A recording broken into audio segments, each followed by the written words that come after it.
BNP chairperson ও সাবেক প্রধানমন্ত্রী বেগম খালেদা জিয়ার শারীরিক অবস্থা আগের মতোই রয়েছে। মেডিকেল বোর্ডের চিকিৎসা তার শরীর গ্রহণ করছে, তবে অবস্থা এখনও আশানুরূপ নয়। দেশনেত্রীর খোঁজ খবর নিতে হাসপাতালে আসছেন বিভিন্ন রাজনৈতিক দলের নেতারা। সবার একটাই চাওয়া, দ্রুত সুস্থ হয়ে ফিরবেন বেগম জিয়া। বিস্তারিত রিপোর্টে। ফুসফুস ও হৃদযন্ত্রের সংক্রমণ নিয়ে রাজধানীর এভারকেয়ার হাসপাতালের সিসিইউতে চিকিৎসাধীন বিএনপি চেয়ারপারসন বেগম খালেদা জিয়া। তারপর থেকে তিনবারের সাবেক প্রধানমন্ত্রীর স্বাস্থ্যের খোঁজ নিতে হাসপাতালে ছুটে আসছেন নিজ দলের নেতাকর্মীরা ছাড়াও বিভিন্ন রাজনৈতিক দলের নেতারা। রোববার সকালেও বেগম জিয়াকে দেখতে আসেন বিএনপির বিভিন্ন পর্যায়ের নেতাকর্মীরা। চান দেশবাসীর কাছে দোয়া, বলেন দেশের জন্য বেগম জিয়ার সুস্থ হয়ে ফেরাটা খুবই প্রয়োজন। শুধু বিএনপি না, সারা দেশবাসী আজকে উদ্বিগ্ন, কারণ আমাদের উনি বিএনপির শুধু অভিভাবক না, গোটা দেশের অভিভাবক। সেজন্য সবাই উদ্বিগ্ন এবং উৎকণ্ঠার মধ্যে আছি। কয়েকদিন যাবৎ উনি হাসপাতালে আছেন এবং চিকিৎসা চলছে। দেশি বিদেশি সকল চিকিৎসকরা এটা নিয়ে কনসার্ন। বোর্ড মিটিং চলছে একের পর এক এবং খুবই পর্যবেক্ষণে আছে।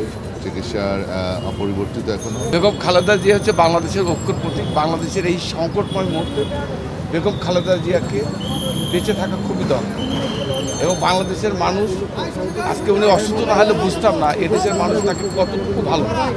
বিএনপি চেয়ারপারসনের স্বাস্থ্যের খবর জানতে হাসপাতালের সামনে ভিড় করছেন বিভিন্ন শ্রেণী পেশার মানুষও। সবার চোখে মুখে একটাই চাওয়া ও প্রত্যাশা, দ্রুত সেরে উঠবেন দেশনেত্রী। রাব্বুল আলামিনের কাছে শুধু আমরা একটি দোয়া প্রার্থনা করছি যে অতি দ্রুত সময়ের মধ্যে আল্লাহ রাব্বুল আলামিনের অশেষ মেহেরবানিতে দেশনেত্রী বেগম খালেদা জিয়াকে সুস্থভাবে আবার আমাদের মাঝে ফিরিয়ে দেন। আমাদের নেতা তারেক রহমান ওনার মার জন্য অতি আগ্রহে অপেক্ষা করছেন, যাতে ওনার শরীর যাওয়ার মতো পারমিট করলেই ওনাকে লন্ডন নিয়ে যাওয়া হবে।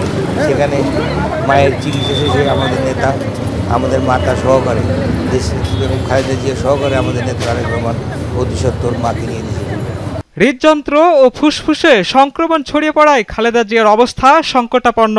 সবার প্রত্যাশা, বেগম জিয়া আবার ফিরবেন সবার মাঝে আর শুনবেন জনমানুষের কথা। সারা বিশ্বের মানুষ এই চিকিৎসা এবং নেত্রীর এই স্বাস্থ্যগত বিষয় নিয়ে সবাই উদ্বিগ্ন এবং আমরা জাতি আশা করে যে উনি এই সংকট থেকে বেরিয়ে আসবেন, সুস্থ হয়ে আবার আমাদের মাঝে ফিরে আসবেন।